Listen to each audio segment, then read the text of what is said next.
കുട്ടികളിൽ വളരെ കോമൺ ആയിട്ടുള്ള ഒരു ഇൻഫെക്ഷനാണ് അഡിനൈറ്റിസ്. അത് പലപ്പോഴും അത് കണ്ടുപിടിക്കാതെയും പോകുന്നുണ്ട്.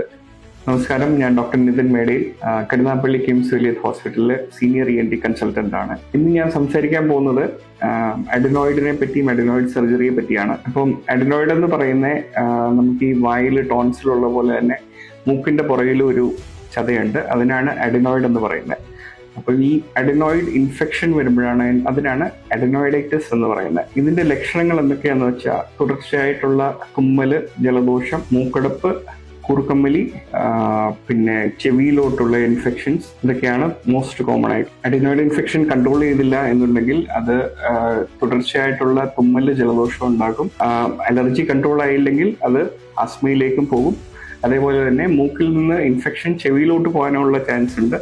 അതപ്പം കേൾവിയും ബാധിക്കും. അഡിനോയിഡിന്റെ ചികിത്സ എന്ന് പറയുന്ന രണ്ട് രീതിയിലാണ്. ഒന്ന് മരുന്നുകൊണ്ട്, രണ്ട് സർജറി കൊണ്ട്. മരുന്നിന് നമ്മൾ കൊടുക്കുന്ന ടോപ്പിക്കൽ നേസൽ സ്റ്റിറോയിഡ് സ്പ്രേ ആണ്. അതൊരു 2-3 മാസം കൊടുത്തു നോക്കും. എന്നിട്ട് നമ്മൾ ഒന്നുകൂടെ റീഅസസ് ചെയ്യും. ഒന്നെങ്കിൽ മുക്കിൽ കൂടെ ഒരു ക്യാമറയിട്ട് എൻഡോസ്കോപ്പി ചെയ്ത് നോക്കും, അല്ലെങ്കിൽ ഒരു എക്സ്റേ എടുത്ത് നോക്കും വലിപ്പം കുറഞ്ഞു വലിയോന്ന്. വലിപ്പം കുറവുണ്ടെങ്കിൽ നമുക്ക് വേണമെങ്കിൽ ഒരു 1-2 മാസം കൂടെ സ്പ്രേ എടുത്തിട്ട് നിർത്താം.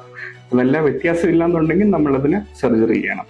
സർജറി എന്ന് പറയുന്ന 2 ഓപ്ഷൻസ് ആണുള്ളത്. ഒന്ന്, നമ്മളത് കട്ട് ചെയ്തെടുക്കും. അതാണ് പഴയ മെത്തേഡ്. പുതിയ മെത്തേഡ് എന്ന് പറഞ്ഞാൽ നമ്മൾ കോബുലേറ്റർ യൂസ് ചെയ്താണ് ചെയ്യുന്നത്. അതായത് നമ്മൾ അതിനകത്ത് കട്ടിങ് ഇല്ല. നമ്മൾ ഈ കോബുലേറ്റർ എന്ന് പറഞ്ഞൊരു ഇൻസ്ട്രുമെന്റ്, അതൊരു പെന്ന് പോലെ ഇരിക്കും.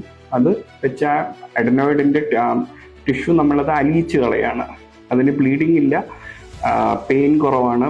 മറ്റേ സർജറി, കട്ടിങ് ഉള്ള സർജറിയെക്കാട്ട് ഒരു 50% പെയിനും കുറവാണ്, ബ്ലീഡിങ് ഉണ്ടാവില്ല. മാക്സിമം നമ്മളൊരു 5 ml ബ്ലഡ് സാമ്പിൾ എടുക്കുന്നതിന്റെ അത്രയൊക്കെ ഉണ്ടാവുള്ളൂ. അതുമല്ല പെട്ടെന്ന് ഹീലിംഗ് ഉണ്ടാവും. ഒരു 4-5 ദിവസത്തിനുള്ളിൽ പതുക്കെ നോർമൽ ആയിട്ട് സ്കൂളിലോട്ട് തന്നെ പോകുന്നതാണ്. ഈ സർജറി നമ്മളിപ്പോൾ കിംസ് വില്യത്ത് കരുനാഗപ്പള്ളിയിൽ 60,000 രൂപയുടെ പാക്കേജിലാണ് നമ്മളിപ്പോൾ ചെയ്തു കൊടുക്കുന്നത്. അഡ്മിഷൻ തൊട്ട് ഡിസ്ചാർജ് വരെയുള്ള ചെലവ് ഇതിൽ ഉൾപ്പെട്ടിട്ടുണ്ട്.